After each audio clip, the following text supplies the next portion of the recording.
தாத்தா, நான் கேட்கறதுக்கு உண்மையை மட்டும் சொல்லுங்க. உண்மையிலே காவேரி இருக்காளா இல்லையா? காவேரிக்கு என்ன நடந்துச்சு ஆக்சிடென்ட் அப்படின்னு வந்து கேட்கும் பொழுதே வந்து இந்த பக்கம் தாத்தா முழிச்சுக்கிட்டு இருக்கும் போதே தான் வந்து பார்த்தீங்கன்னா இந்த பக்கம் அன்பு, சித்தி எல்லாருமே வந்து அப்படியே பார்க்குறாங்க அதிர்ச்சியோட பார்க்கும் பொழுதே இந்த ப்ரெடிக்ஷனில் இப்போ டக்குன்னு வந்து தாத்தா, ஏன் விஜய் இப்படி கேட்குற? உனக்கு தெரியாதா? நாங்கள் தான் சொன்னோம்ல, அப்போ ஆக்சிடென்ட்டில் இறந்துட்டா. அதுக்கப்புறம் தான் உன்னையும் வந்து ரொம்ப கவலைக்கிரமான இடத்துல இருந்து உன்னை கூட்டு வந்து இவ்வளோ தூரம் எல்லாம் சரி பண்ணி நாங்கள் வச்சுருக்கோம். அதான் உன்ட்ட முன்னாடி சொன்னது தானே அப்படின்னு வந்து சொல்ல, தாத்தா நான் திருப்பி கேட்குறேன், என் கிட்டக்க உண்மையை சொல்லுவீங்களான்னு தான் நான் ஆரம்பித்தேன். பொய் சொல்லுவீங்க அப்படின்னு நான் எதிர்பார்க்கல, அதுவும் நீங்கள் சொல்லுவீங்கன்னு எதிர்பார்க்கல. அவள் உயிரோடு இருக்காளா இல்லையா அப்படின்னா, என்ன விஜய் திருப்பி இப்படி கேட்குற அப்படின்னு வந்து இந்த பக்கம் சித்தி பேசும்பொழுதே, சித்தி ஒரு நிமிஷம் அப்படின்ட்டு இந்த வீடியோவை பார்த்துட்டு அதுக்கப்புறம் பேசுங்க. நேற்று நம்ம அம்மாவுக்கு வந்து உடம்பு சரியில்லை, அது கீழே விழுந்து அடிபட்டுட்டான்னு போய் அவள்கிட்ட வந்து டாக்டர்கிட்ட வந்து நாங்கள் வீடியோ காலில் பேசிக்கிட்டு இருந்தோம்.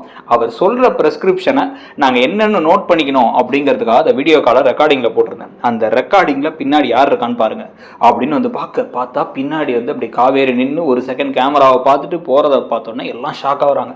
ஷாக் ஆகி அப்படியே ஒருத்தவங்க பார்த்துக்கிட்டு இருக்கும் பொழுதே இந்த பாருங்கள், அவள் இப்படி வந்துட்டு போனது வேற யாரும் இல்லை, கண்டிப்பாக காவேரி தான்.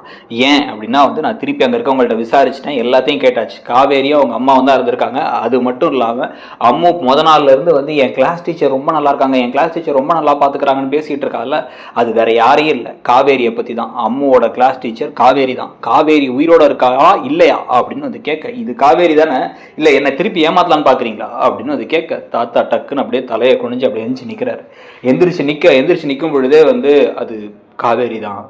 காவேரி ஆக்சிடென்ட்ல இறக்கலை, உயிரோட தான் இருக்கா அப்படின்னு அது சொன்ன உடனே வந்து அவர் ஷாக் ஆகி உடனே கோமா அந்த பக்கம் திரும்பி பார்த்து, தாத்தா என் புள்ள அம்மா இல்லாமல் வளர்ந்தா, 5 வருஷம் ஆயிடுச்சு, 5 வருஷமா அவள் அம்மா இல்லாமல் வளர்ந்துட்டு இருந்தா.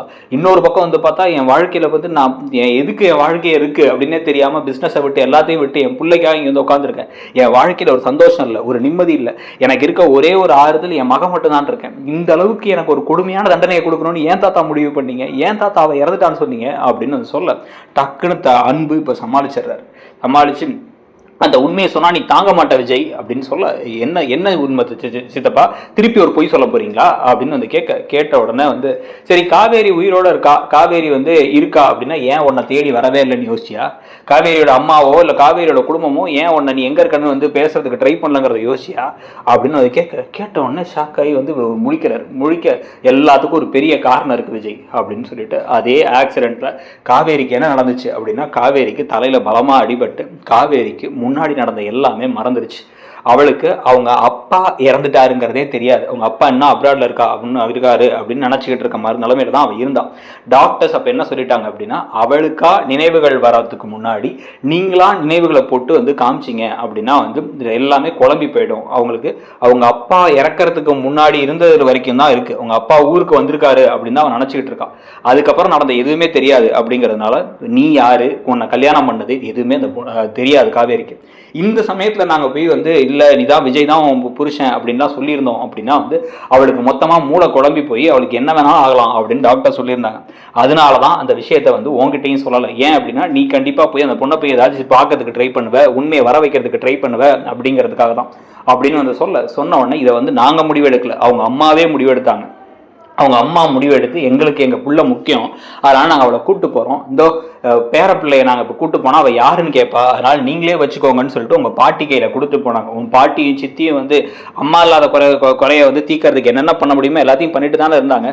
பாட்டி சாகிற வரைக்கும் கடைசி நிமிஷம் வரைக்கும் வந்து உன் பிள்ளைக்காக தானே வந்து அவ்வளோ பாசமாக இருந்து அவ்வளோ முகத்தை பார்த்துட்டு தானே இறந்தாங்க அப்படின்னு வந்து கேட்க அப்படியே விஜய் முழிச்சு, பொய் சொல்கிறீங்களா சித்தப்பா திருப்பி என்கிட்ட அப்படின்னா, நாங்கள் பொய் சொல்லலை விஜய், அப்போ இருந்த டாக்டர் ரிப்போர்ட்லாம் கூட நம்மள்ட்ட எங்கேயாச்சும் இருக்கும், நான் எடுத்து கூட நான் கொடுக்குறேன். அவளுக்கு எல்லாமே மறந்து போயிருந்த சமயத்தில் கட்டாயப்படுத்தக்கூடாதுன்னு தான். இப்போவுமே வந்து நீ நாளைக்கு போய் நேரில் போய் நின்னா நீ யாருன்னு கூட தெரியாது அவளுக்கு. ஆனால் நீ போய் அதை மீறி நான் தான் அப்படிங்கிற மாதிரி எதையாவது சொல்ல ட்ரை பண்ண அப்படின்னா என்ன வேணாலும் ஆகலாம் அப்படின்னு வந்து சொன்னதுக்கப்புறமா இப்போ அப்படியே வந்து அதிர்ச்சி ஆயிடுறாரு விஜய். உன்னை இதை அப்படியே கண்டினியூ பண்ணி தாத்தாவுமே வந்து வாழே மாறிட்டார். அவருமே ரொம்ப கெட்டு போய் அவர் என்ன பண்ணுறாருன்னா, இதான் விஜய் உண்மை, அவளுக்கு மறந்துச்சுங்கிறது உண்மை, எல்லாமே மறந்ததுனால வந்து அவளை கட்டாயப்படுத்தக்கூடாதுனதுக்கு அப்புறமா அவள் வீட்டில் வந்து அப்படியே விட்டாங்க அப்படின்னு வந்து சொல்ல, இதே மாதிரி தானே தாத்தா வெண்ணிலாவுக்கும் ஆச்சு. வெண்ணிலாவுக்கும் ஆக்சிடென்ட்ல எல்லாமே மறந்தும் போது அவளை கூப்பிட்டு வந்து வீட்டில் வச்சு எல்லாத்தையும் வந்து கொஞ்சம் கொஞ்சமாக வந்து பார்த்துட்டு எல்லாத்தையும் சரி பண்ணோம்ல அப்படின்னு வந்து கேட்க, ஆனால் அந்த வெண்ணிலாவுக்கு ஒன்றை தெரிஞ்சிருச்சு விஜய், பார்த்த உடனே சந்தோஷப்பட்டு ஏன் விஜய்னு விஜய் மட்டும் ஞாபகத்தில் இருந்துச்சு அவளுக்கு. அதுக்கப்புறமா எல்லா விஷயமும் ஞாபகத்தில் வர்றதுக்கு தானே ட்ரை பண்ணோம். ஆனால் அந்த மாதிரி காவேரிக்கு இல்லையே அப்படின்னு வந்து பேசும்பொழுதே வந்து இப்போ அப்படியே ரொம்ப குழம்பி போய் தலையை பிடிச்சிக்கிறாரு விஜய். அதுக்காக ஏதோ டாக்டர்ஸ்ட்டை கூட்டு போயிருக்காங்க, நம்மள்ட்ட இல்லாத பணமா ஏதாச்சும் பண்ணி சரி பண்ணியிருக்கலாம், அதுக்காக என் பொண்டாட்டி இல்லவே இல்லை இறந்துட்டான்னு சொல்லி அது என் பிள்ளைக்கு அம்மாவே இல்லைன்னு 5 வருஷம் எழுதிருக்க முடியுமா அப்படின்ட்டு என்ன நடந்தாலும் சரி, நாளைக்கு நான் ஸ்கூலுக்கு போய் அவளை பார்க்க தான் போகிறேன், என்ன நடக்குதுன்னு நான் நேரில் பார்த்து முடிவு பண்ணிக்கிறேன், இன்னைக்கு அவள் லீவு அதனால் பார்க்க முடியல அப்படின்ற டக்குன்னு வந்து ராதாவும் அன்பும் ஒருத்தர் பார்த்துக்கிறாங்க. அதுக்குள்ளே என்ன பிளான் பண்ணுறாங்க அப்படின்னா, முதல்ல அந்த வீட்டை விட்டு எப்படியாச்சும் வந்து சாரதாவை துரத்தி விட்டு அந்த வேலை கிடைக்காம வந்து அவங்கள வந்து ஸ்கூல்ல இருந்து காலி பண்ணி காவேரி திருப்பி காஞ்சிபுரம் பக்கம் வராத மாதிரி ஒரு விஷயத்த பண்ணிடணும் அப்படின்னு வந்து முடிவு பண்ணி அதுக்கு வில்ல வேலைகள்லாம் பண்ணி ஆட்கள்லாம் அவங்க ஏற்பாடு பண்ணிக்கிட்டு இருக்க. இன்னொரு பக்கம் விஜய் காலையில் கிளம்பி நான் வந்து போயே தீருவேன் அப்படின்னு கிளம்பி போறாரு. கரெக்டாக வந்து உடனே தாத்தா என்ன பண்றாருன்னா, நானும் வரேன் விஜய் அப்படின்னா, எதுக்கு தாத்தா, எதுக்கு பண்ணதெல்லாம் போதும் அப்படின்னா, தயவு செஞ்சு விஜய் நானும் வரேன், அங்கே என்ன நடக்கலாம், நீ ரொம்ப எமோஷனலாக இருக்க அப்படின்ட்டு அம்முவையும் கூப்பிட்டு கிளம்பி போய் குட்டி காவேரியை கையில் தூக்கிக்கிட்டே இறங்க இந்த பக்கம் இவரும் வந்த பொழுதே ஆப்போசிட்டில் இந்த பக்கம் வந்து யார் வரான்னா காவேரி வராங்க. காவேரி அன்பு அனுப்பின ஆட்கள்லாம் வந்து தேடி போகிறதுக்கு முன்னாடியே கிளம்பி அவங்க என்ன பண்ணிட்டாங்க, நான் ரொம்ப லேட் ஆகிடுச்சுமா ஸ்கூலுக்கு, நான் ரெடியாகி வந்து அப்படியே நேராக கிளம்பி ஸ்கூலுக்கு போயிடுறேன் அப்படின்ட்டு பஸ்ஸுலேருந்து இறங்கும் போதே ஸ்கூலுக்கு கிளம்பி வந்துடுறாங்க அவங்க கிளம்பி.